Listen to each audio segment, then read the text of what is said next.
Good afternoon. I'm Latanya Ganter, Ganter, Vice President of the Compton NAACP, and I have a statement which reads, the Compton NAACP will work diligently with law enforcement, city elected officials, clergy, and other organizations and the community to ensure that this kind of terrorism does not continue.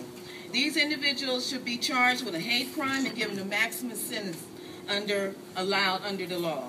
It is sickening to think that in 2013, we have individuals who can think that they can tell someone where they can and cannot live. We have to stand with the community with a united voice and to send a clear message to gang violence everywhere.